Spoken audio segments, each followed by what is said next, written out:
Could I ask you to do me a small little favor? Please leave in the comment section down below any tips, any ideas which I've shared with you in the past, which you feel have really helped you grow and expand in positive ways in your life. I look forward to seeing them. Thank you. It's done. I finished 866 pages of this book. Well, almost. I actually missed out the parts with the poems. I think it was about 60 pages in total. I just couldn't understand them. This man is deep. This man was deep. I think it's befitting for me to read out the last part of this book. You ready?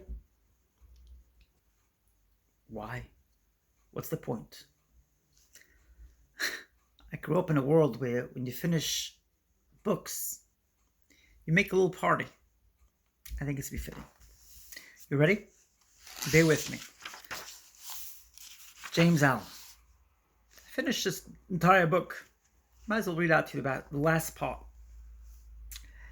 James Allen was born in Leicester, England on November 28th, 1864. His father, at one time a very prosperous manufacturer, was especially fond of Jim.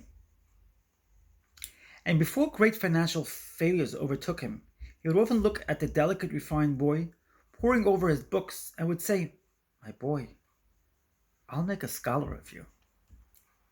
The father was a high type of man, intellectually, and a great reader, so could appreciate the evident thirst for education and knowledge which he observed in his quiet, studious boy. As a young child, he was very delicate and nervous, often suffering untold agony during his school days through the misunderstanding, harshness of some of his school teachers and others with whom he was forced to associate, though he retained always the tenderest memories of others, one or two of his teachers in particular, who no doubt are still living. He loved to get along with his books, and many a time he was drawn a vivid picture for me. He has drawn a vivid picture of me, of the hours he spent with his precious books in his favorite corner by the home fire, his father, whom he dearly loved, in his armchair opposite, also deeply engrossed in his favorite authors. On such evenings he would question his father on some of the profound thoughts that searched through his soul, thoughts he could scarcely form into words, and the father, unable to answer, would gaze at him long over his spectacles, and at last say, my boy, you have lived before." When the boy eagerly but reverently would suggest an answer to his own question, the father would grow silent and thoughtful, as though he sensed the future man and his mission, as he looked at the boy and listened to his words. And many a time he was heard to remark, "Such knowledge comes not in one short life." There were times when the boy startled those about him into a deep concern for his health, and they would beg him not to think so much. And in after years he often smiled when he recalled how his father would say to him, "Jim, we will have you in the churchyard soon, if you think so much." Fast forward a little bit. Let's fast forward a little bit. It's quite long. When his voice was growing faint and low, I heard him whispering, leaning down to catch the words. I heard, at last, at home. My wanderings are over." And then I heard no more, for my heart was breaking within me, and I felt for him indeed. It was home, at last. But for me, this is his wife writing this last part of his life. And then, as though he knew my thoughts, he turned and again, holding out his hands to me, he said, "I've only one thing more to say to you, my beloved. That is, I love you, and I'll be waiting for you. Goodbye." I write this memoir for those who love him, for those who will read it with tender, loving hearts and tearful eyes, for those who will not look critically at the way in which I have tried to tell out. of My Lonely Heart, the short story of his life and passing away. For his pupils, and therefore my friends, we clothe the mortal remains in pure white linen, symbol of his fear, pure life, and so clasping the photo of the one he loved, best upon his bosom, they committed all that remained to the funeral pyre. Wow. I'm sure you heard of James Allen. What a phenomenal person he was. What a phenomenal person. His father was killed, I think, when he was about 16. He'd gone to America. He was murdered. A delicate boy. A wise boy. James Allen. What a genius of a man he was. First, he was a boy. He started off immature. I think most of us would agree that his kind of immaturity is not one which we could relate to. I've read over it's more like 866 pages of James Allen's book. Behind me you could see some of my achievements in my life.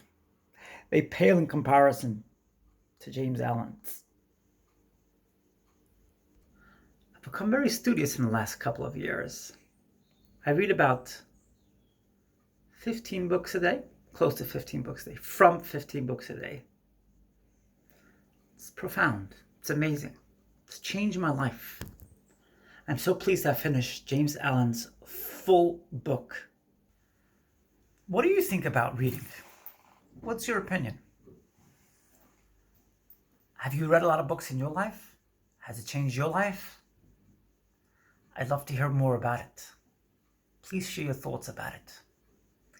And what do you think about last week's video? On last week's video, I mentioned the profound, unbelievable insight that I was able to derive from the story with Joseph. 2 words Joseph said, I am Joseph. And the week before, I mentioned the concept of Joseph being unafraid to tell Pharaoh, God will lead me through this. Through God's deliverance, through God's grace, I'll be able to interpret your dream. And I'll be able to help you forward with it. Profound. He wasn't afraid. He should have been afraid, because Pharaoh was not a believer in God. He was an atheist.